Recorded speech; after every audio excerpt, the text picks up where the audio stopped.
सिन्दूरारुणविग्रहान् त्रिनयनान् माणिक्यमौलिस्फुरत् तारानायकशेखरान् स्मितमुखीम् आपीनवक्षोरुहाम् पाणिभ्यां मलिपूर्णरत्नचषकं रक्तोत्फलं बिभ्रतीं सौम्यां रत्नघटस्थरक्तचरणान् ध्यायेत् पराम् अम्बिकाम् अरुणां करुणातरङ्गिताक्षीं धृतपाशाङ्कुशपुष्पबाणचापाम् अणिमादिभिरामृतां मयूखैः अहमित्येव विभावये भवानीं ध्यायेत् पद्मासनस्थां विकसितवदनां पद्मपत्रायताक्षीं हेमाभां पीतवस्त्राङ्करकलितलसद्धेमपद्माम्बराङ्गीं सर्वालङ्कारयुक्तां सततमभयदां भक्तनम्रां भवानीं श्रीविद्यां शान्तमूर्तिं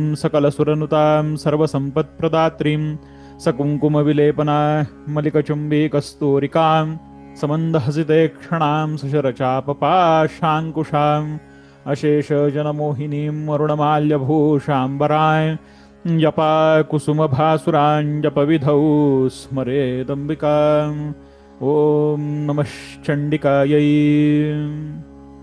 भगवतीच्या चरणी साष्टांग प्रणिपात करतो आणि आजच्या वर्गाला सुरुवात करतो. बरं, आता आज आपल्याला मुख्य विषय जो काही आहे हा जन्मकुंडलीमध्ये आपल्या स्वतःच्या जन्मकुंडलीमध्ये असलेलं जे काही सूर्याचं स्थान आहे, आपल्या स्वतःच्या जन्मकुंडलीमध्ये असलेलं जे काही सूर्याचं स्थान आहे त्या स्थानाविषयी आपल्याला हे इथे जाणून घ्यायचं आहे. त्या स्थानाविषयी आपल्याला इथे हे जाणून घ्यायचं आहे. बरं, आता या स्थानामध्ये बघा, आता काल मी तुम्हाला ही गोष्ट सांगितली होती की याला प्रथम ज्यांना जन्मकुंडली माहिती नाही अजिबातच अशांसाठी म्हणून सांगून ठेवतो की याला पहिलं स्थान असं म्हणतात. या भागाला पहिलं स्थान म्हणतात. 1 2 3 अशा पद्धतीने पुढे 4, इथे पुढे 5, हा पुढे 6, याच्या पुढे 7, याच्या पुढे इथे 8, याच्या पुढे इथे 9, याच्या पुढे इथे 10, याच्या पुढे इथे 11 आणि याच्या पुढे इथे 12. आपला हा काही ज्योतिषाचा वर्ग नाही आहे, पण आपल्याला आपल्या कुंडलीमध्ये असलेली जी सूर्यनारायणांची पोझिशन आहे ती आपल्याला समजली पाहिजे, या उद्देशाने फक्त मी तुम्हाला सांगण्याचा प्रयत्न करतोय. बरं, आता ही स्थान लक्षात आली.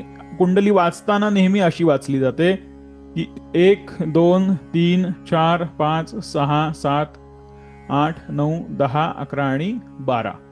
अशा पद्धतीने इथे कुंडलीचं वाचन जे काही आहे ते अशा पद्धतीने इथे केलं जातं. आता आपल्या कुंडलीमध्ये समजा उदाहरणार्थ सूर्य हे जे काही आहे हे सूर्य उदाहरणार्थ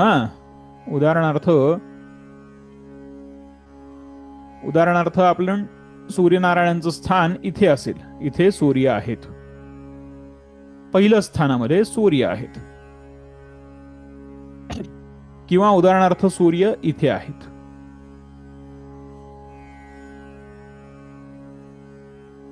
किंवा उदाहरणार्थ सूर्य कोणाच्या कुंडलीमध्ये इथे असतील.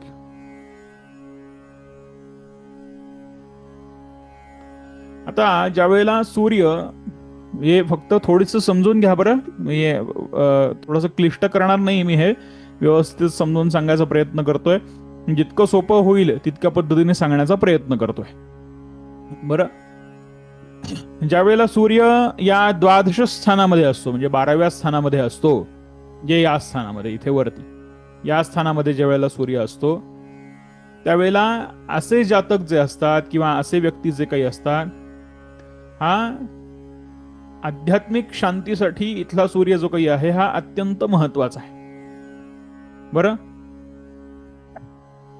आणि इथला जो सूर्य आहे, इथे जर सूर्य असेल कोणाच्या स्थानामध्ये तर त्याने मानसिक चिंता आणि अनावश्यक खर्च कमी करण्यासाठी म्हणून ही सूर्याची उपासना केली पाहिजे. कोणत्या स्थानामध्ये असेल तर 12व्या स्थानामध्ये असेल तर. बरं, पहिल्या स्थानामध्ये असेल. आता हे पहिलं स्थान आहे, पहिलं स्थान आहे. या पहिल्या स्थानामध्ये जर सूर्य असेल तर उत्तम, कारण इथला जो सूर्य आहे हा आत्मबळ देतो. इथला सूर्य जो काही आहे हा आत्मबळ देतो. इथल्या या स्थानामध्ये ज्यांचा सूर्य असेल त्यांनी स्वतःच्या व्यक्तिमत्वासाठी आणि आरोग्यासाठी म्हणून इथे सूर्यनारायणांची उपासना करणं आवश्यक आहे. इथे पहिल्या स्थानामध्ये असेल तर, पहिल्या स्थानामध्ये असेल तर. आणि जर 12व्या स्थानामध्ये असेल तर मानसिक चिंता आणि अनावश्यक खर्च टाळण्यासाठी म्हणून ही उपासना करणं आवश्यक आहे. ही उपासना करणं आवश्यक आहे. सूर्यनारायणांची उपासना करणं आवश्यक आहे. बरं, जर एखादा व्यक्ती हा शिक्षक असेल, एखादा व्यक्ती काय म्हणतात त्याला, बोलण्याचंच त्याचं बोलण्यामधूनच तो पैसे कमवतो आहे किंवा काहीतरी शिकवतो आहे किंवा गायक आहे किंवा अशा यांनी जर काही असेल आणि त्यांचा जर सूर्य हा जर त्यांच्या दुसऱ्या स्थानामध्ये जर त्यांना पडलेला असेल, त्यांचा सूर्य हा जर दुसऱ्या स्थानामध्ये आलेला असेल, इथे इथे इथे आलेला असेल तर इथला जो सूर्य आहे हा सूर्य हा तुम्हाला शुद्ध उच्चार, मधुर वाणी या संदर्भामध्ये तो तुम्हाला भरभरून देतो. भरभरून या कौटुंबिक सौख्य भरभरून देतो, आर्थिक सौख्य भरभरून देतो इथे असलेला सूर्य. त्यामुळे इथे ज्यांचा सूर्य आहे त्यांनी त्याच्यासाठी म्हणून उपासना करणं आवश्यक आहे. आता जे सांगितलं तसं की शुद्ध उच्चारांसाठी म्हणून उपासना करणं आवश्यक आहे, मधुर वाणीसाठी उपासना करणं आवश्यक आहे, त्यानंतर कौटुंबिक सौख्यासाठी उपासना करणं आवश्यक आहे आणि आर्थिक स्थैर्यासाठी उपासना करणं आवश्यक आहे. ज्यांना असं वाटतं की आपलं आर्थिक काय म्हणतात त्याला, कौटुंबिक सौख्य बिघडलेलं आहे असं ज्यांना वाटतं आणि इथे समजा जर एखादा क्रूर ग्रह येऊन बसलेला असेल तर त्यांनी थेट सूर्यनारायणांची पाय धरावेत आणि सूर्यनारायणांना प्रार्थना करावी की नारायणा, की माझ्याकडे असं असं अडचण आलेली आहे, दुसऱ्या भावामध्ये जर तू असशील तर तू असं असं फळ देतो, तर त्या पद्धतीने मला तू ते फळ दे. अशा पद्धतीने इथे त्यांना प्रार्थना करावी. तुमचाच तुम्हाला बदल तिथे झालेला जाणवेल. बरं, असा इथे दुसऱ्या भावामध्ये जर सूर्यनारायण असतील तर त्यांची उपासना ही जी काही आहे ही शुद्ध उच्चारासाठी, मधुर वाणीसाठी म्हणून त्यांची उपासना इथे करणं आवश्यक असतं किंवा कौटुंबिक सौख्य आणि आर्थिक स्थैर्यासाठी उपासना करणं इथे आवश्यक असतं. आता तिसऱ्या स्थानामध्ये इथे जर सूर्य असेल आणि इथला जर सूर्य हा जर शत्रू पक्षामध्ये गेलेला असेल तर सूर्य एकमेव असा ग्रह आहे किंवा सूर्य एकमेव असा काय म्हणतात त्याला, की असा त्यांची पोझिशन अशी आहे सूर्यनारायणांची, एकमेव ते असे आहेत की ते त्यांची पोझिशन कशी का असेना, त्यांची स्थिती कशी का असेना, त्याने कोणालाही फरक पडत नाही. त्याने कोणालाही फरक पडत नाही, हे लक्षात ठेवा. कोणालाही फरक पडत नाही. ते तुम्हाला भरभरून चांगलंच देतात. ते भरभरून तुम्हाला चांगलंच देतात. फक्त त्यांची उपासना करणं काहीतरी आवश्यक असतं. उपासना करणं काहीतरी आवश्यक असतं. म्हणून तिसऱ्या स्थानामध्ये जर सूर्यनारायण तर इथे साहस आणि निर्णय क्षमता, म्हणजे इथे जर सूर्यनारायणांचं जर शत्रू पक्षात गेले असतील तर अशा व्यक्तींमध्ये साहसाची कमतरता दिसते, निर्णय क्षमतेचा अभाव दिसतो. आणि तो निर्णय क्षमता वाढवण्यासाठी म्हणून सूर्यनारायणांचा संकल्प करावा की नारायणा, की मला अशी गोष्ट अडचणीची येते, म्हणून या तिसऱ्या भावामधून मी तुमची उपासना करतो. बरं, आधी फक्त भावांची उपासना आपण समजून घेऊयात, मग त्याच्यानंतर जे काही आहे ते आपल्याला पुढचं सर्व जे काही आहे ते आपल्याला समजून घेण्याला सोपं जाईल. बरं, त्याच्यानंतर चतुर्थ भावामध्ये जर सूर्यनारायण असतील तर इथे मानसिक शांतता हा अत्यंत महत्वाचा गुण आहे. इथे सूर्य जे काही आहेत ते स्थैर्य आणि शांती देऊन जातात. इथे जर सूर्यनारायण असतील आपल्या पत्रिकेमध्ये तर इथले सूर्य जे काही आहे तर इथे मानसिक स्थैर्य आणि शांतता देऊन जातात. पण जर शत्रू पक्षामध्ये जर गेले असतील तर याच्या विपरीत याच्या विपरीत फल देतात. मग आपल्याकडे असलेले म्हणजे ज्यांचे जर सूर्य बलवान असतील आणि त्यांचे सूर्य जे काही आहेत हे तुमचे सूर्य हे जर मित्रपक्षात असतील तर तुमच्याकडे असलेली मानसिक सौख्य आणि स्थिरता हे टिकवून ठेवण्यासाठी तुम्ही सूर्याचीच उपासना करा. आणि ज्यांचे सूर्य हे जे काही आहेत हे शत्रुपक्षामध्ये गेलेले असतील तर त्यांनी इथे सूर्यनारायणांची ही जी काही उपासना आहे ही उपासना ते बळकट व्हावं म्हणून करावी अशा पद्धतीने आहे. इथे दोन्हीचे गुण लक्षात घ्या. जिथे मी तुम्हाला जिथे पॉझिटिव्ह गुण सांगतो आहे तिथेच तुम्हाला त्याचे तिथे जर शत्रू पक्षामध्ये जर ते गेले असतील तर त्याचे ते निगेटिव्ह गुण पण असणार आहेत हे लक्षात घ्यायचं. आणि त्याच्यासाठी म्हणून ती उपासना मी तुम्हाला इथे सांगतो आहे हे लक्षात ठेवायचं. कशासाठी संकल्प काय करायचा आदित्य हृदय म्हणताना तर हे या गोष्टीसाठी करावा. हे चौथ्या स्थानामध्ये जर सूर्य असतील तर स्थैर्य आणि शांती मिळवण्यासाठी म्हणून सूर्यनारायणा मी तुमची उपासना करतो आहे अशी भगवंताला प्रार्थना करावी. काही कोणाकडे जायची काही फारशी आवश्यकता पडणार नाही आपल्याला. आपल्याला जर स्वतःलाच एखादं स्तोत्र येतं आहे तर त्याची उपासना ही कशा पद्धतीने असावी याचा हा परिपाक आहे. बरं चला आपण पुढे जाऊयात. फक्त आपण उपासनेवरती भर देतो. उपासनेवरती आपण जितकं भर देऊ उपासनेला आपण जितकं महत्व देऊ तितक्या पद्धतीने आपण निष्ठेने आपण एखादी गोष्ट जी काही आहे ही डावलू शकतो, एखादी गोष्ट टाळू शकतो आणि एखाद्या गोष्टीमधून आपल्याला चांगलंच आपण त्यातनं काढू शकतो, पॉझिटिव्ह होतो. आपण उपासनेने मुख्य काय होतो की आपण सकारात्मक होतो. उपासनेने आपण काय होतो की आपण पॉझिटिव्ह होतो. उपासनेने आपल्याला आपल्या मनामध्ये काय येतं तर उभारी येते आणि साहस हे आपल्या अंतरंगामध्ये जे काही आहे ते भिनून जातं. अशी ही उपासनेची पार्श्वभूमी इथे आपल्याला चौथ्या याच्यामध्ये असलेल्या सूर्यनारायणांपासून आपल्याला प्राप्त होते. किंवा सूर्यनारायण कोणत्याही स्थितीमध्ये असतील तरी त्यांच्याकडे उपासनेची पार्श्वभूमी आहे. बरं चला पुढे जाऊयात. आपण जर याच्यामध्ये भाव क्रमांक 5 मध्ये जर सूर्यनारायण असतील तर इथे सूर्यनारायण बुद्धीचे कारक आहेत. इथे जे सूर्यनारायण आहेत हे बुद्धीचे कारक आहेत 5व्या स्थानामध्ये. 5व्या जर सूर्यनारायण असतील तर हे बुद्धीचे कारक आहेत. जर एखाद्या आपल्याला आता तुमची कुंडली जाऊ दे पण तुमच्या समजा नातवंडांची तुमच्या मुलांची किंवा तुम्हीच जर विद्यार्थी दशेमध्ये असेल कोण कोण हे माझं लेक्चर ऐकतंय मला माहित नाहीये त्यामुळे वयोगट मला माहिती नाहीये नेमका. तर कोणी विद्यार्थी इथे जर हे लेक्चर जर तुम्ही विद्यार्थी असाल आणि हे लेक्चर जर ऐकत असाल किंवा एखादं तुम्ही पत्रकारिता क्षेत्रामध्ये असाल आणि तुम्ही जर हे लेक्चर ऐकत असाल तर इथे तुम्ही सूर्यांची उपासना जी काही आहे ही सूर्यांची उपासना ही आपल्या उत्तम बुद्धीसाठी उत्तम कौशल्यासाठी म्हणून करावी. अशा पद्धतीने इथे सूर्यांची उपासना करावी. कितव्या स्थानामधून 5व्या स्थानामधून. बरं एकाग्रता आणि स्मरणशक्ती ही उत्तम होते. याच्यासाठी म्हणून इथे सूर्य उपासना ही जी काही आहे इथे त्यांनी करावी. आता समजा आपलं वय आता होऊन गेलेलं आहे 50-60च्या पुढचं आपलं वय आहे आणि अशा याच्यामध्ये आता एकाग्रता आणि बुद्धीची काय आवश्यकता आहे असा प्रश्न साहजिक येतो. आता आमचं ते वय गेलं आम्ही काय आता हे थोडंच करणार आहे आता आम्हाला काय आहे ते दिवस काढायचे अशा पद्धतीने भावना येते समोर. अशांना सुद्धा या गोष्टीची फायदा इथे होतो. आपल्याला काय फायदा होतो की समजा उदाहरणार्थ आपली काय होतं की स्मरणशक्ती ही जी काही आहे ही जर क्षीण होत असेल वयोमानानुसार तर इथे सूर्यनारायणांची कास धरा. आपली स्मरणशक्ती ही जी काही आहे हे क्षीण होण्यापासून आपल्याला रोखल्या जातं आणि आपल्याला तिथे चांगल्या पद्धतीने मदत मिळते. इथे जर सूर्यनारायण असतील तर 5व्या स्थानामध्ये.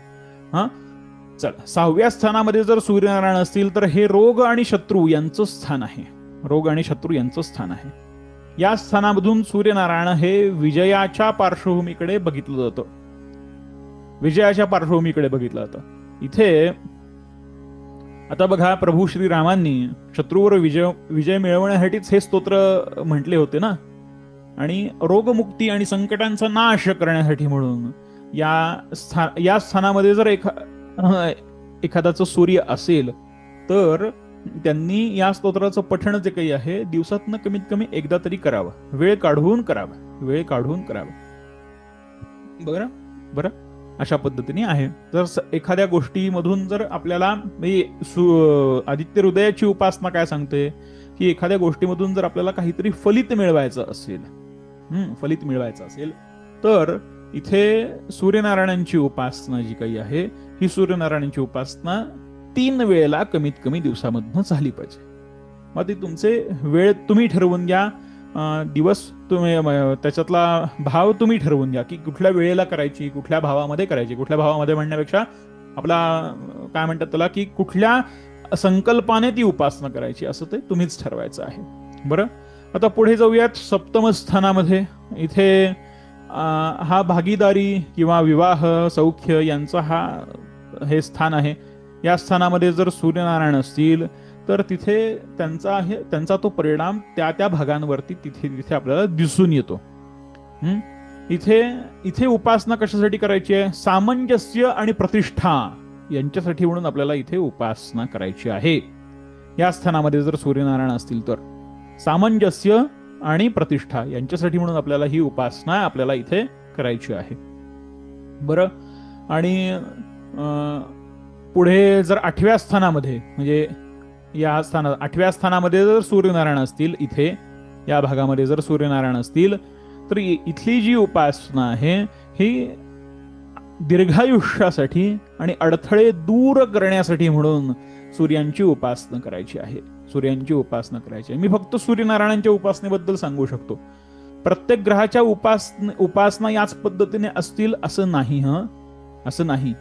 याला अनेक आयाम आहेत. सूर्यनारायण हे काय म्हणतात त्याला युनिव्हर्सल आहे. म्हणजे काय म्हणतात त्याला आपण जसं पाणी आहे, पाणी हे कोणत्याही रंगामध्ये घातलं तर त्या रंगाप्रमाणे होतं.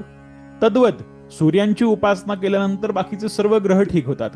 अशी ती गोष्ट आहे, अशी ती गंमत आहे. म्हणून सूर्यनारायणांची उपासना करताना इथे अष्टम भावामध्ये जर सूर्यनारायण असतील तर आपल्या आयुष्यामध्ये येणारे जे अडथळे असतात ते दूर करण्यासाठी म्हणून आणि दीर्घायुष्यासाठी म्हणून इथे उपासना ही सूर्यनारायणांची त्याच्यासाठी म्हणून करावी. बरं, आता इथे पुढे 9व्या स्थानामध्ये, या स्थानामध्ये कोणाचा माईक चालू असेल तर प्लीज बंद करा, डिस्टर्ब होतोय मला.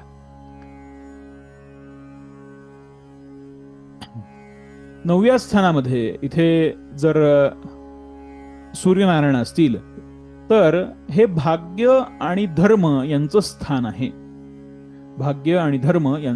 आहे. आता मुख्य म्हणजे काय आहे की अजून एक गंमत अशी सांगून ठेवतो की इथलं हे 10वं स्थान आहे. या 10व्या स्थानामधून पितृस्थान सुद्धा म्हणतात याला. या स्थानाला पितृस्थान सुद्धा म्हणतात. आता हे जे पितृस्थान आहे, या पितृस्थानाची उपासना ही जी काही आहे ही 9व्या स्थानावरून होते. हे लक्षात ठेवा. या स्थानावरून उपासना होते पितृस्थानाची. त्यामुळे इथे केलेली जी उपासना आहे ही पितृकृपेसाठी म्हणून झालेली उपासना असणार आहे.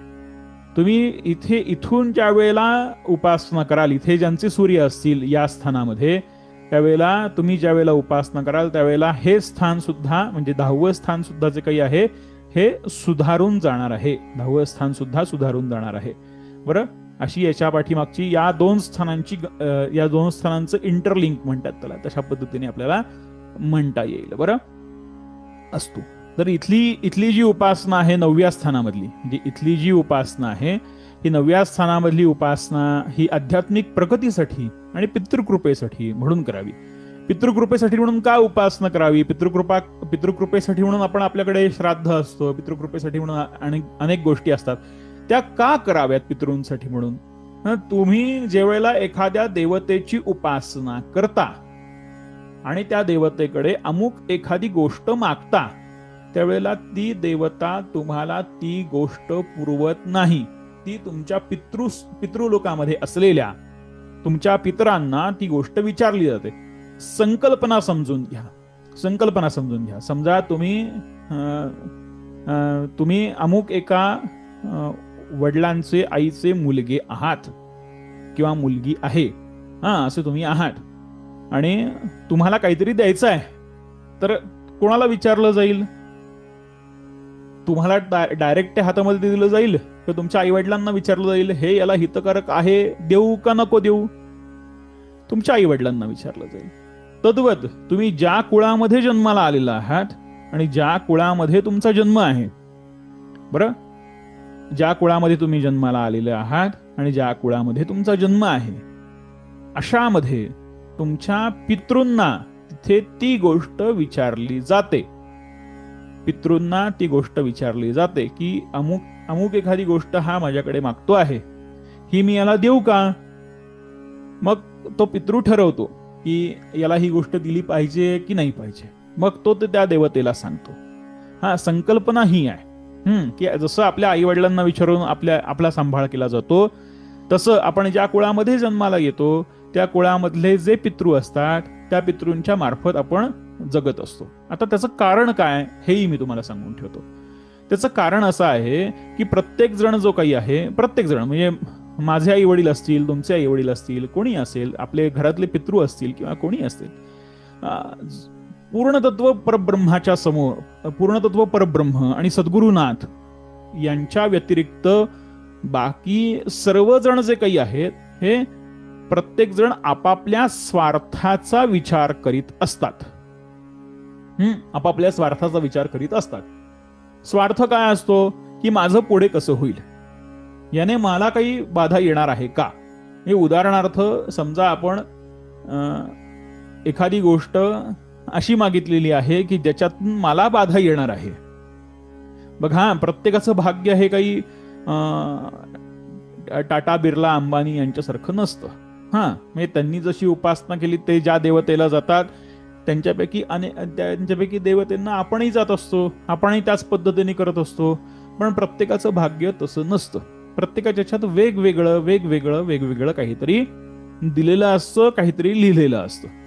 मग तशा अनुषंगाने आता समजा उदाहरणार्थ की मला अमुक एखादी गोष्ट पैशाने विकत हवी आहे किंवा पैशाने मला ती गोष्ट घ्यायची आहे, अशी ज्या वेळेला माझी भूमिका असते, पण तितके पैसे माझ्याकडे नसतात आणि त्यावेळेला मी अमुक एखादी गोष्टीची उपासना सुरू करतो, त्यावेळेला त्याच्या माध्यमामधून मी ज्या देवतेची उपासना करतो ती देवता त्या वेळेला तिथे आपल्या पितृंना विचारते. पितृ या गोष्टीचा विचार करतात की आपण या गोष्टीतून मोक्षाला जाणार आहोत किंवा नाही.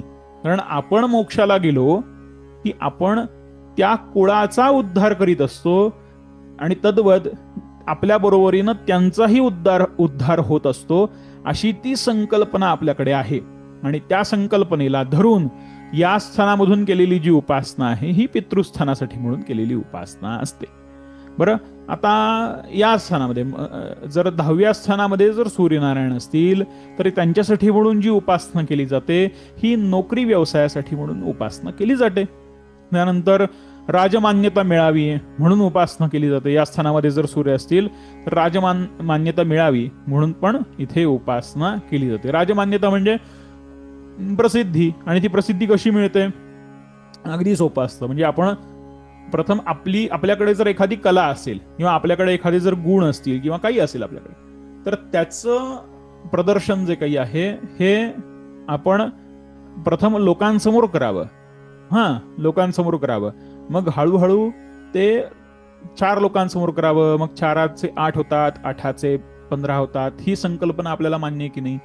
त्याच्यामध्ये जर चांगलं आपल्याकडे जर कंटेंट असेल तर त्याच्यासाठी म्हणून लोक आपल्याकडे येतात, ऐकतात, ऐकून 4 लोकांना सांगतात आणि 4 लोकांना सांगून समाजामध्ये त्या गोष्टीला हे जे काही आहे ही अलिखित मान्यता मिळते. म्हणजे तिथे काही लिहून ठेवलेलं नसतं की या व्यक्तीला मान्यता द्यावी, पण याच्याकडे कंटेंट चांगला आहे म्हणून याला मान्यता द्यावी. मग असेच व्यक्ती मग पुढे पंडित भीमसेन जोशी होतात, असेच व्यक्ती पुढे गदिमा होतात, असेच व्यक्ती पुढे सुधीर फडके म्हणून होतात, असेच व्यक्ती पुढे पु ल देशपांडे म्हणून होतात.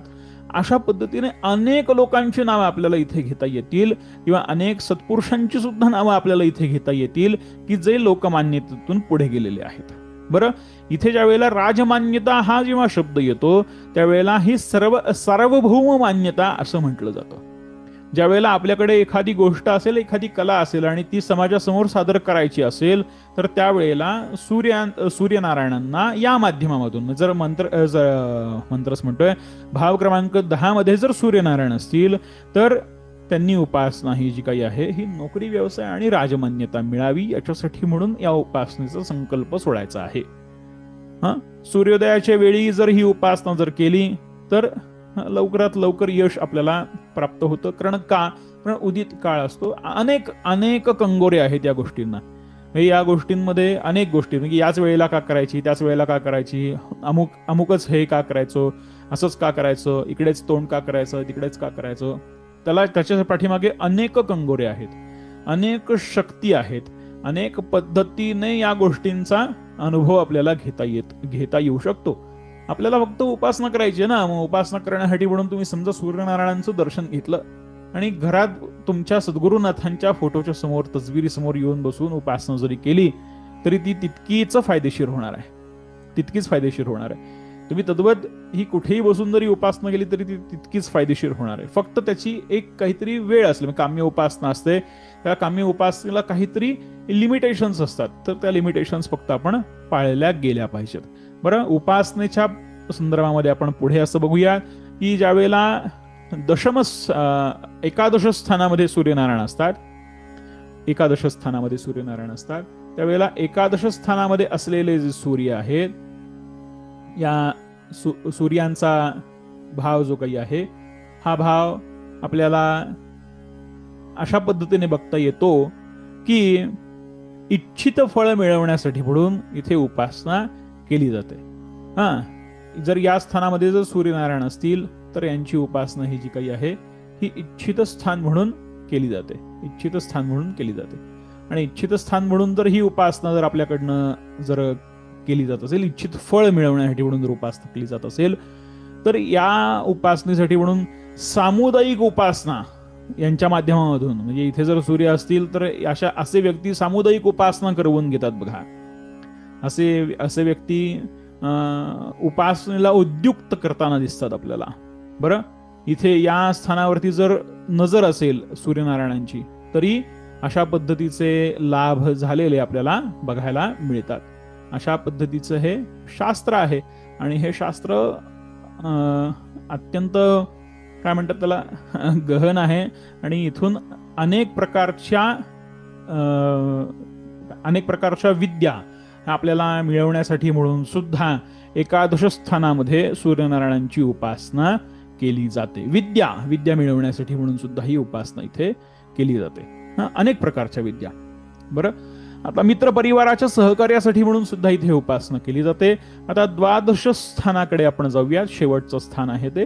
तिथे आपण बघितलं की अनावश्यक खर्च हा कमी करण्यासाठी म्हणून आणि मानसिक चिंता राहू नयेत याच्यासाठी म्हणून ही उपासना इथे केली जाते. हे द्वादश स्थानाचं महात्म्य आहे. चल, अशा पद्धतीने आपण इथे उपासना पद्धत बघितली. आता अजून एक पद्धत आहे इथे या कुंडली विभागामध्ये. अजून एक पद्धत आहे. ती पद्धत काय आहे ते पण जाणून घेऊयात. पद्धत अशी आहे की याला सरळ छेदन करतात. या कुंडलीला वरतून मध्यभागामध्ये छेदन केलं जातं. बरं, याला या बाजूला, म्हणजे ही जी बाजू आहे इथून येणारी इथपर्यंत आणि इथून इकडे येणारी इथपर्यंत, याला उदित आणि अनुदित असा भाग म्हटला जातो. उदित आणि अनुदित असा भाग इथे म्हटला जातो.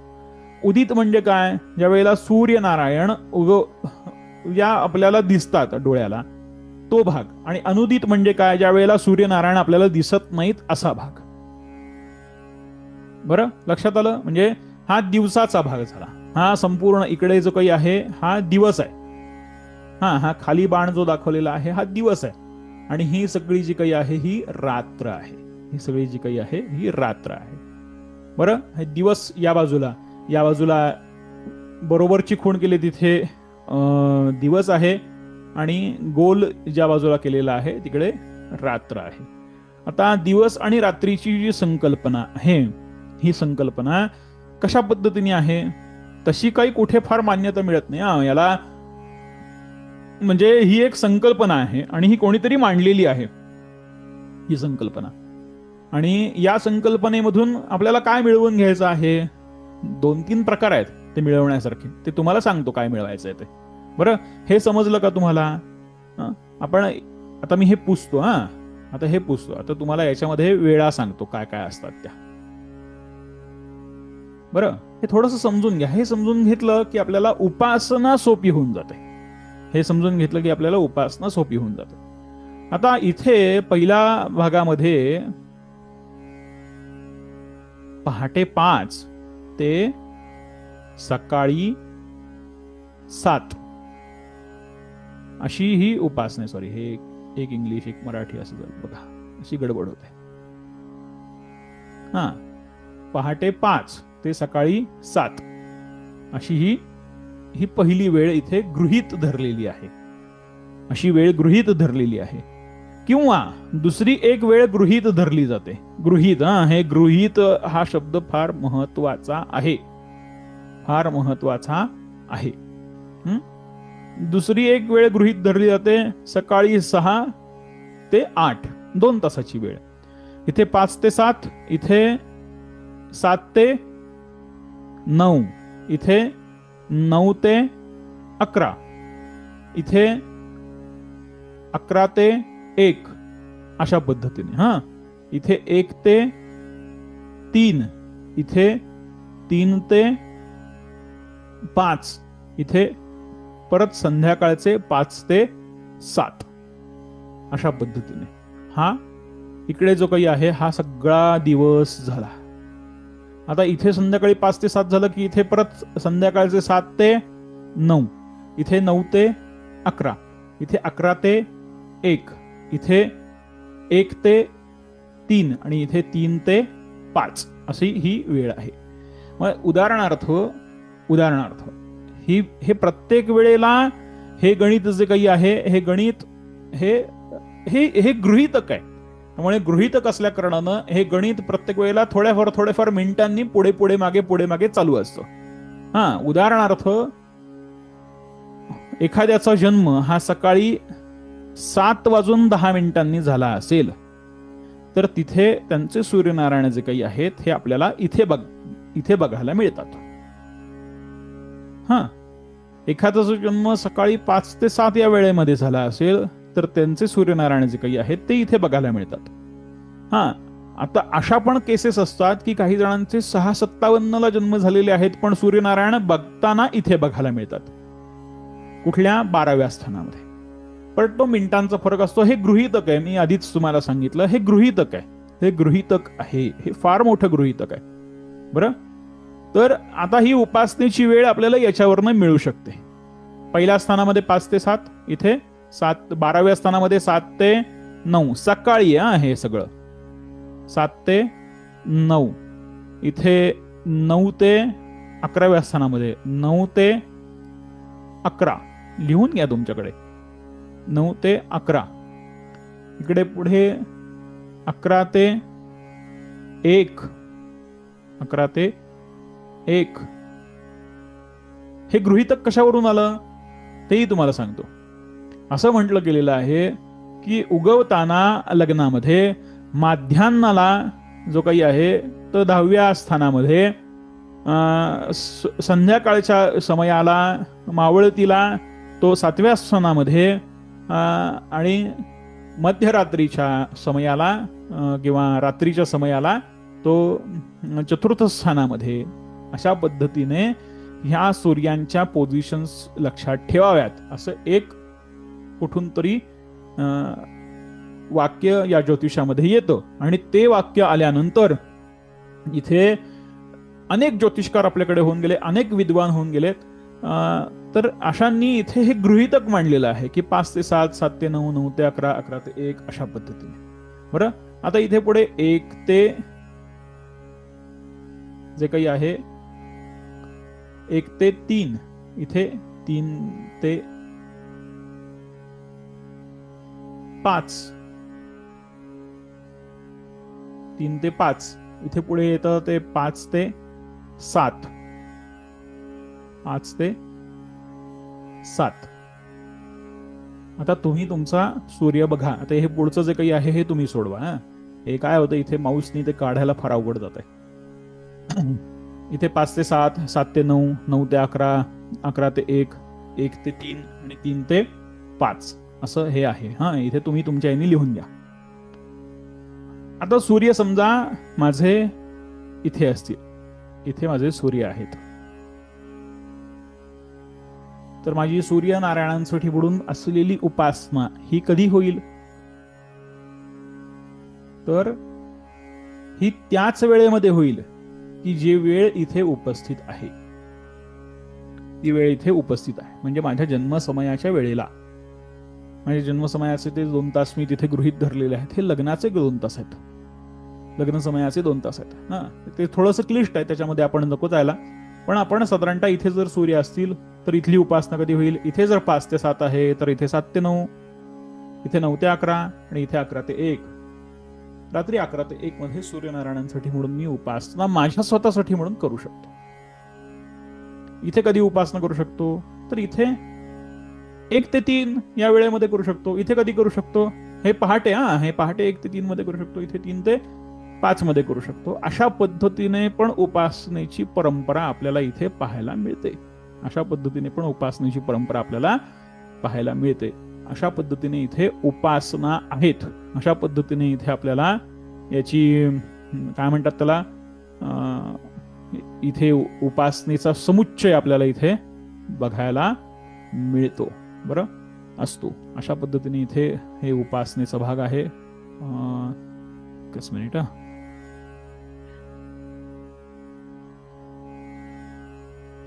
सूर्य म्हणजे रवी, बरोबर. शत्रू पक्षात आणि मित्र पक्षात कोणत्या राशीमध्ये असतात? नाही, तुमच्या जीवनामध्ये काय परिणाम होतो त्याच्यावरनं ठरवा. आता ते सांगणं म्हणजे परत ते ज्योतिषाचा वर्ग होईल. पहिल्या स्थानाची उपासना जी काही आहे, पहिल्या स्थानाची उपासना परत एकदा सांगतो. पहिल्या स्थानाची जी उपासना आहे, एकच मिनिट.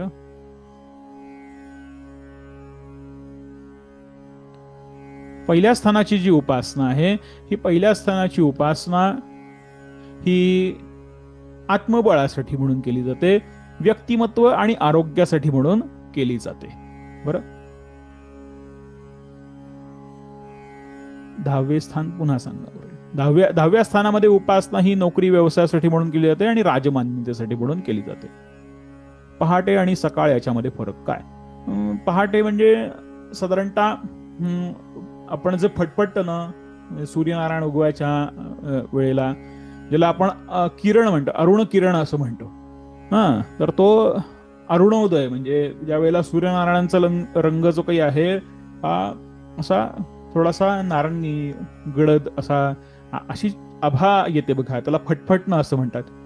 तो समय येण्याच्या आधीचा जो काळ असतो त्याला पहाटेचा समय आपल्याला असं म्हणता येईल.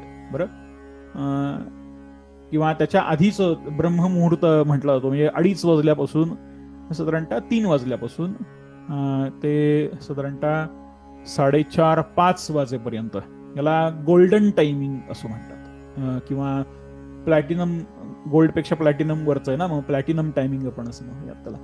सगळ्यात सर्वोत्कृष्ट वेळ आपल्या जीवनातली ही पहाटे 2:30 किंवा पहाटे 3 ते 5 ही सर्वोत्कृष्ट वेळ आपल्या जीवनातली. मला विचारायचं असेल तर हात रेच कसा करायचा? एखादी गोष्ट, एकच मिनिट. इथे आपल्याला मेसेज पाठवून ठेवा किंवा काय असेल तर, कारण आता प्रश्नोत्तर घेणं मला फार थोडंसं अवघड आहे. मला फक्त इथे विचारा, तुम्ही विचारते तसं याने आपण काहीतरी घेऊयात. असतो. तुम्हाला काय सांगत होतो की आता ही सर्वोत्कृष्ट वेळ जी काही आहे ही पहाटेची आहे, आणि पहाटेची असलेली ही जी काही वेळ आहे ही वेळ आपल्याला सर्वोत्कृष्ट कोणतीही गोष्ट जेव्हा साधून घ्यायची असते त्यावेळेला या वेळेमध्ये म्हणजे पहाटे 3 ते पहाटे 5 या वेळामध्ये उपासना करून आपल्याला साधता येऊ शकते. अशा पद्धतीने आहे. बरं, जगदंबा. चला, असतो. आपण आज इथे ही पद्धत बघितली. आपण इथे पुढे येऊयात. मंत्र क्रमांक 13 पर्यंत काल आपण याची संथा बघितलेली होती. आज आपण 13च्या पुढे आपल्याला ही संथा बघायची आहे आणि 13च्या पुढची ही जी संथा आहे ही आपल्याला या आदित्य हृदयाची आपल्याला बघा. शब्द काय बघा. आतपी मंडली मृत्यु, आतपी मंडली मृत्यु, पिंगलस सर्वतापनः, पिंगलस सर्वतापनः, पिंगलस सर्वतापनः, पिंगलस सर्वतापनः, कविर्विश्वो महातेजा, कविर्विश्वो महातेजा, रक्तस सर्व भवोद्भवः. शब्द काय? रक्तस सर्वभवोद्भवः, रक्तस सर्वभवोद्भवः, रक्तस सर्वभवोद्भवः. शब्द काय बघा. एकच मिनिट.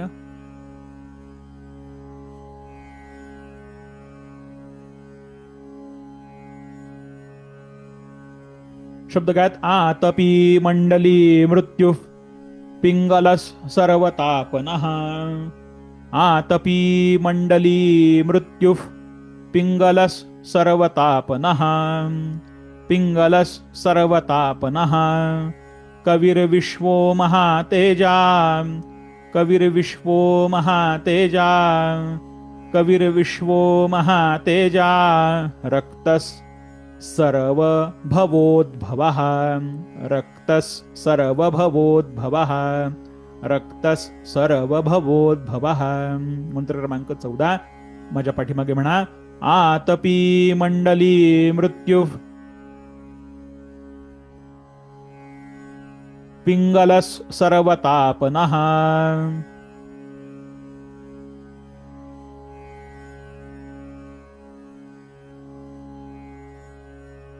आतपी मंडली मृत्यु, पिंगलस सर्वतापनः,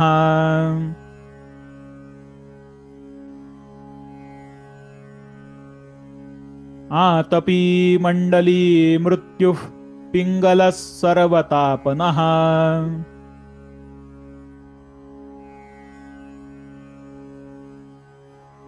कविर्विश्वो महातेजा,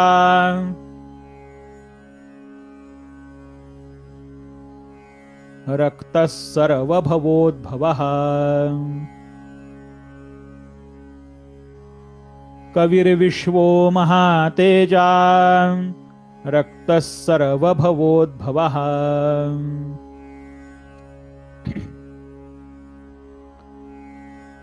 आतपी मंडली मृत्यु, पिंगलस सर्वतापनः,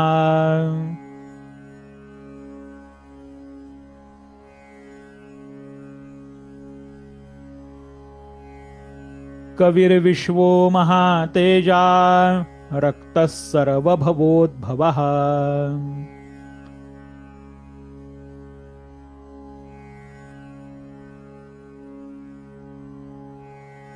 आतपी मंडली मृत्यु, पिंगलस सर्वतापनः, आतपी मंडली मृत्यु, कविर्विश्वो महातेजा, रक्तस सर्वभवोद्भवः.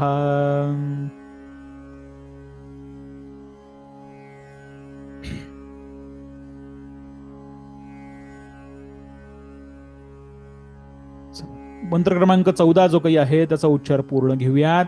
आतपी मंडली मृत्यु, पिंगलस सर्वतापनः, कविर्विश्वो महातेजा, रक्तस सर्वभवोद्भवः.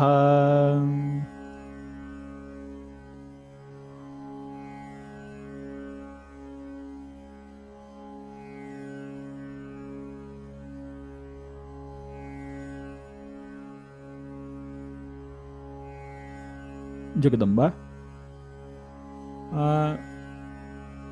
हे रेकॉर्डिंग जे काही आहे हे रेकॉर्डिंग रोजच्याच प्रत्येक दिवसाचं रेकॉर्डिंग तुम्हाला कायम अवेलेबल असणार आहे. रेकॉर्डिंग आम्ही याच्यावरनं काढणार नाही आहोत आणि हे रेकॉर्डिंग पब्लिक आहे, म्हणजे तुम्ही हे रेकॉर्डिंग कोणालाही तुम्हाला पाठवायचं असेल तर त्यांना पाठवूही शकता. उद्देश फक्त आपला एवढा याच्यातनं एकच आहे की हे स्तोत्र शिकता यावं किंवा हे स्तोत्र सर्वांनी या स्तोत्राचं अध्ययन करावं आणि या स्तोत्राची उपासना घरोघरी चालावी, याच्या पाठीमागे एवढाच उद्देश ठेवून आपण हे स्तोत्र परंपरेची हे या स्तोत्र परंपरेची जे रेकॉर्डिंग्स आहेत हे सर्वांसाठी म्हणून आपण ओपन ठेवलेले आहेत. बरं, हे तुम्ही त्यामुळे अगदी कोणालाही सहज पद्धतीने हे रेकॉर्डिंग पाठवू शकता किंवा हे तुम्हाला याच्यामध्ये हे सगळ्या उपासना आज ज्याच्या उपासनेबद्दल चर्चा झाली ते सगळं आपल्याला तुम्हाला तिथे पाहायला मिळेल. बरं, आता मंत्र क्रमांक 14 मध्ये भगवंताची नावं काय आहेत बघा. पहिलं नाव आहे भगवंताचं आतपी. काय नाव आहे? आतपी. आतपीचा अर्थ काय होतो? एकतर तप हा शब्द आहे त्याच्यामध्ये, आणि तप या शब्दाचा अर्थ होतो की तप्तवान, की तप करणारे, तप करायला लावणारे. मग आता त्याच्यातनं अनेक गोष्टी येतात. मग आता याच्यामधून आतपी या शब्दाचा अर्थ असा होतो की काय म्हणतात त्याला, घाम उत्पन्न करायला लावणारे किंवा उत्पन्न करणारे. आता उदाहरणार्थ आपण घमेल्यामध्ये, तुम्ही कधी हा प्रयोग तुम्ही बघितला असेल किंवा नसेल मला माहित नाही, पण अवश्य बघा, किंवा यज्ञकुंड ठेवलेलं असतं बघा. यज्ञकुंड जर हल्ली ते मुव्हेबल यज्ञकुंड मिळतात, हो की नाही, तर ते मुव्हेबल यज्ञकुंड जिथे असतात तिथे ज्या वेळेला यज्ञ केला जातो आणि यज्ञ झाल्यानंतर ते कुंड ज्या वेळेला उचललं जातं त्यावेळेला तिथे खाली असं थोडंसं पाण्याचं बाष्प तिथे तयार झालेलं असतं. खरं पाण्याचा तिथं काही संबंध नसतो, पण पाण्याचं बाष्प तिथे तयार होतं. किंवा आणखीन कुठे काही घमेल्या ठेवल्या असेल तर घमेल्याच्या खाली आपल्याला ते बघायला मिळतं, किंवा अशा पद्धतीने तिथे बघायला मिळतं. जिथे उष्णता असते तिथे हे पाण्याचं जे बाष्प आहे हे बाष्प हे थोड्याफार प्रमाणामध्ये आपल्याला तिथे एकत्र झालेलं, सॅच्युरेट झालेलं आपल्याला थोडंफार बघायला मिळतं तिथे. आता हे जे काही आहे याला आतपी म्हणजे ही अवस्था आहे, आतपी अवस्था आहे. तर ती आपल्या अंतरंगामध्ये पण होत असते. म्हणजे आपल्या शरीरावरती पण त्याचा परिणाम दिसतो. बरं, त्याला आतपी अवस्था म्हणतात. आता पुढे मंडली असं भगवंताचं नाव आहे. आतपी मंडली मृत्यू असं भगवंताला म्हटलेलं आहे. मंडली म्हणजे काय, की किरण समूहांना धारण करणारा, किरण समूहांना धारण करणारे किंवा करणारा अशा अर्थाने. आणि पुढे मृत्यू म्हणजे मृत्यूचे कारण असलेला, मृत्यूचे कारण असलेला किंवा घोर निद्रेचे कारण असलेला. आतपी मंडली मृत्यू पिंगल सर्वतापनः. पुढे भगवंताचं नाव काय आहे? पिंगल. पिंगल म्हणजे काय? आपण पिंगट रंगाचे म्हणतो ना, की भुऱ्या भुऱ्या रंगाचे अशा पद्धतीने, तर पिंगट रंगाचे या अर्थाने. सर्वतापनः सर्वांना ताप देणारा. ताप म्हणजे काय? उष्मा, गरमी आणि ज्ञान या अर्थाने सर्वांना ताप देणारा. कवीर विश्वो महातेजा रक्त सर्व भवोद्भवः. पुढे काय आहेत हे? तर कवीर विश्व. कोणाचे आहेत? कवी. आणि पुढे काय आहे? विश्व. कवीचा अर्थ होतो त्रिकालदर्शी. काय अर्थ होतो? त्रिकालदर्शी. आणि पुढे विश्व याचा अर्थ होतो सर्वस्वरूप. कवीर विश्व या शब्दाचा अर्थ होतो त्रिकालदर्शी सर्वस्वरूप असलेला. पुढे काय आहेत? भगवंताचं नाव आहे महातेजा, हे अत्यंत तेजस्वी असलेले. रक्त म्हणजे लाल रंगाचे असलेले. सर्व भवोद्भवः सर्वांच्या उत्पत्तीचे कारण असलेले. सर्व भवोद्भवः हा त्यांचा अर्थ आहे. मंत्र क्रमांक 14. आतपी मंडली मृत्यू पिंगल सर्वतापनः कवीर विश्वो महातेजा रक्त सर्व भवोद्भवः.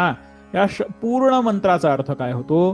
की ते घर्म प्रदान करतात, म्हणजे घाम प्रदान करतात, आणि तो प्रदान करून ते मंडली म्हणजे किरण समूहांना धारण करून मृत्यूचे कारण सुद्धा तेच आहेत. मग आता याचा अर्थ कसा लावून घ्यायचा आपल्याकडे? की घोर निद्रेचे म्हणजे मृत्यूचे कारण असलेल्या नारायणांना, की जे मंडलामध्ये राहतात आणि जे तपाचे कारण आहेत, जे पिंगल आहेत, ज्यांचा वर्ण हा पिंगल स्वरूपाचा आहे, आणि ते सर्व तापन आहेत, सर्वांना जे ज्ञान प्रदान करतात, तेच जे सर्वांना ज्ञान प्रदान करतात तेच मृत्यूचे कारण आहेत. जिथे ज्ञान आहे तिथेच घोर निद्रा आहे, आणि जिथे घोर निद्रा आहे तिथेच समाधान आहे, म्हणून त्यांचं नाव मृत्यू असं आहे. म्हणजे याचा अर्थ काय होतो की जिथे समाधान आहे तिथे ज्ञान आहे, ज्ञान जिथे आहे तिथे ते कसे आहेत तर सर्व तापन या स्वरूपामध्ये आहेत. त्यांचा रंग कसा असतो तर पिंगल स्वरूपाचा असतो, की जो ज्ञानवान असतो ना त्याच्याकडे बघता येतं, सहज बघता येतं. जे ज्ञानवान आहे ना त्याच्याकडे सहज बघता येतं, त्याला तो काही असा अघोर नसतो बघायला. बरं, आणि तो कसा असतो मंडलीय असतो, म्हणजे त्याच्याकडे बघितल्यानंतर शांत वाटतं. त्याच्याकडे बघितल्यानंतर तशा ज्ञानाचे कंगोरे जे काही आहेत ते आतून बाहेर येत असतात. आणि तो काय करतो की आतपी, म्हणजे सगळ्यांना हे जे काही आहे हे सगळ्यांना एकतर म्हणजे त्याचा स्थायी भाव असा असतो की सगळ्यांचं ज्ञान हे आतून बाहेर काढण्याचा प्रयत्न तो करीत असतो. याला म्हणतात आतपी मंडली मृत्यू पिंगल सर्व तापना. अशी सूर्यनारायणांची भूमिका ही आपल्याला माणसांमध्ये सुद्धा बघायला मिळते. बरं, पुढे शब्द आहेत कवीर विश्व महातेजा रक्त सर्व भवोद्भव. कवीर विश्व, कवीचा अर्थ होतो की या संपूर्ण जगतामध्ये असलेले त्रिकालदर्शी. त्रिकालदर्शीचा अर्थ काय होतो, 3 काळ आपल्याकडे सांगितलेले आहेत. मग आपण त्या 3 काळांची अवस्था कोणती कोणती आहे तर मागे घडून गेलेले, आत्ता घडणारे आणि पुढच्या काळामध्ये एखादा प्रसंग घडण्याची शक्यता असलेले, असे हे 3 काळ आहेत. म्हणजे याला भूतकाळ, वर्तमान काळ आणि भविष्य, आपण असं त्याला या 3 काळांमध्ये आपण डिवाइड करत असतो. आता याच्यामध्ये त्रिकालदर्शी, आता त्रिकालदर्शा तत्वामध्ये 3 गोष्टी अशाही होतात, म्हणजे मागचा जन्म, आत्ताचा जन्म आणि पुढचा जन्म, याही अवस्था येतात. आता मग जन्म म्हटल्यानंतर त्याला मृत्यूचं कारण असलं पाहिजे ना. तर तिथे मागचा जन्म आपल्याला म्हणता येईल, तिथे मधला जन्म म्हणता येईल आणि तिथे पुढचा जन्म म्हणता येईल. मग आता आपण ज्या वेळेला मातेच्या उदरामधून जन्म घेतला त्यावेळेला आपण वय वर्ष 0 ते वय वर्ष 8 ही आपली अवस्था बालक अवस्था होती. या अवस्थेमध्ये, त्या अवस्थेत जगताना त्याच्या आधीची आपली अवस्था जी काही होती ही गर्भावस्था होती. त्याच्या आधीची आपली अवस्था जी काही होती ती आत्मावस्था होती. त्याच्या आधीची अवस्था मला माहित नाही. आपण थोडंसं प्रॅक्टिकली जाऊयात. आपण थोडंसं प्रॅक्टिकली जाऊयात. आपण काय करतो की मी माझ्या जन्मापासूनच बघतो असं धरून चालूयात की वय वर्ष 0 ते वय वर्ष 8 ही माझी बालक अवस्था आहे. मग वय वर्ष 8 ते वय वर्ष 18 ही माझी किशोर अवस्था आहे. या अवस्थेमध्ये मी ज्या वेळेला या अवस्थेमध्ये जातो त्यावेळेला मी मागे विचार करून बघतो की माझी जी बाल्यावस्था होती ती बाल्यावस्था मला आता पुन्हा प्राप्त होता येत नाहीये. तर त्या बाल्यावस्थेचा जो भाव आहे तो भाव मला प्राप्त होईल का, असा मी माझ्या मनाशी विचार करतो. आणि हा विचार कधीपर्यंत चालतो, अगदी आपल्या मृत्यूच्या समयापर्यंत चालतो. हा विचार कधीपर्यंत चालतो, आपल्या मृत्यूच्या समयापर्यंत चालतो. अगदी संत श्रेष्ठ तुकाराम महाराजांचा अभंग पण आहे त्याच्यावरती, हो की नाही. आपल्याला माहिती बालपण देगा देवा, हो की नाही. ही जी अवस्था आहे ही अवस्था फक्त एक उदाहरण म्हणून बघितलं आपण. ही जी अवस्था आहे, कारण या अवस्थेमध्ये काय आहे की मी कोणावरतीच डिपेंड नाहीये ना. मला काही करायचंच नाही ना, मला काही कर्तृत्वच नाहीये. माझी डिपेंडन्सी आहे की मला तुम्ही खायला घालायचं तर घाला, मला वाढवायचं तर वाढवा, मला त्याच्याबद्दलची सोयरसूतकता माझ्याकडे नाहीये. आणि अशी ज्या वेळेला अवस्था होते, अशी ज्या वेळेला अवस्था असते, याला पाठीमागचा काळ म्हणतात. हा कवी या तत्वामध्ये पहिला काळ येतो. दुसरी अवस्था, माझं आता जे चलित चाललेलं आहे ते, मी असं म्हणतो की हे जर केलं नसतं तर मी बरा असतो. हे जर केलं असतं तर कदाचित मी असं करण्यापेक्षा मी असं केलं असतं तर फार बरं झालं असतं, असं मी चलितामध्ये म्हणतो. पण चलिताची अवस्था मी अनुभवू शकत नाही, आणि चलिताची अवस्थेचा अनुभव जो आपल्याला देतो तो कवी आहे. म्हणून भगवंतांना मधल्या काळाचं म्हणजे चलित काळाचं स्वामी म्हटलेलं आहे.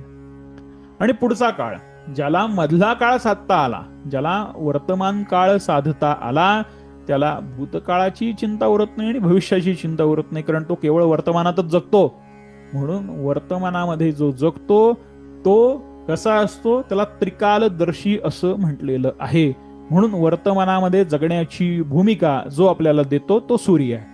म्हणून सूर्याला कवीर विश्व असं म्हटलेलं आहे. महातेजा रक्त सर्व भवोद्भव, हा असं त्यांची ती अवस्था आहे. तर ही अवस्था आपण समजून घेतली पाहिजे. ते महातेज आहेत. त्यांच्याकडे काय आहे, कमी आहे का? समुद्रामधनं एक बादली पाणी काढलं, समुद्राला काही कमी पडणार आहे का? अजिबात कमी पडणार नाहीये. तुम्ही ती बादली जिथे नेऊन ओतणार आहात ते त्याच्यानंतर ते समुद्रातच जाऊन मिळणार आहे. हीच त्याच्या पाठीमागची अवस्था आहे.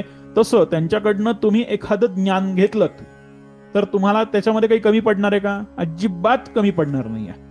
तुम्ही हे ज्ञान इतरांना दिलं की तुम्ही हे जे काही ज्ञान आहे हे या ज्ञानाच्या माध्यमातून तुम्ही या ज्ञानाचा एक वलय निर्माण करता, आणि हे जे वलय असतं ते मंडली स्वरूपामध्ये असतं, लक्षात ठेवा. त्यामुळे ज्ञान देत जावं. हे ज्ञान वाटणाऱ्याला त्याची चिंता नसावी की हे आपलं ज्ञान जे काही आहे हे कोणी चोरेल का, आपलं ज्ञान हे जे काही आहे याच्या बाबतीमध्ये वेगळा कोणता विचार होईल का, हे त्याच्याकडे ह्या गोष्टीची त्याने बाळगण्याची काहीही गरज नाहीये. तर तिथे हे ओपन टू ऑल असावं की त्यांनी सांगताना त्याच्याकडचं काही न ठेवता ते सांगावं. अशा पद्धतीचं ते आहे. त्याला महातेजा म्हणतात. त्याला पुढे रक्त आहे, रक्त स्वरूप आहेत भगवंत, म्हणजे लाल रंगाचे आहेत अशा अर्थाने आहेत. आणि सर्व भवोद्भव हा की ते संपूर्ण जगताची रक्षा करण्याचे कारण आणि संपूर्ण जगताचे उत्पत्तीचे कारण ते असल्या कारणानं त्यांना सर्व भवोद्भव असं म्हटलेलं आहे. मंत्र क्रमांक 14चा हा इथे अर्थ आपल्याला प्राप्त होतो. चला, मंत्र क्रमांक 14 पर्यंत आजची आपली हे आली आहे. आज तुम्हाला याचं रेकॉर्डिंग पाठवून देतो. उद्या आपण 15 पासून पुढचे श्लोक घेऊयात. बरं, थोडंसं काही समजलं नसेल तर परत पुन्हा व्हिडिओ एकदा बघा. आपण याच्यावरती प्रश्नोत्तराचा एक सेशन ठेवूयात, पण तो कसा ऍडजस्ट होतो ते बघूयात. मग त्याच्यावरती ठेवायचं की नाही आपण ते विचार करूया. चला, मस्तू. हरिः ओम. अंबे एक करी उदासन करी भक्तासी हाती धरी, विघ्ने दूर करी स्वधर्म उदरी, दारिद्र्य माझे हरी. चित्ती मूर्ती बरी वरा भय करी, ध्यातो तुला अंतरी, वाचा शुद्ध करी विलंबन करी, पावेत बरे सुंदरी. आजची झालेली सेवा भगवतीच्या चरणी अर्पण करतो. सेवेमध्ये जर काही न्यून राहिला असेल तर भगवतीच्या चरणी क्षमा मागतो. शिकवत असताना काही कमी जास्त शब्द माझ्या मुखातनं उच्चारला गेला असेल तर तुमच्या चरणी साष्टांग दंडवत घालतो. उद्या आपल्या नेहमीच्या वेळेला भेटूयात. तोवर सर्वांना जानकी जीवन स्मरण. जय जय राम. श्रीराम समर्थ. जगदंबा उदयोस्तु.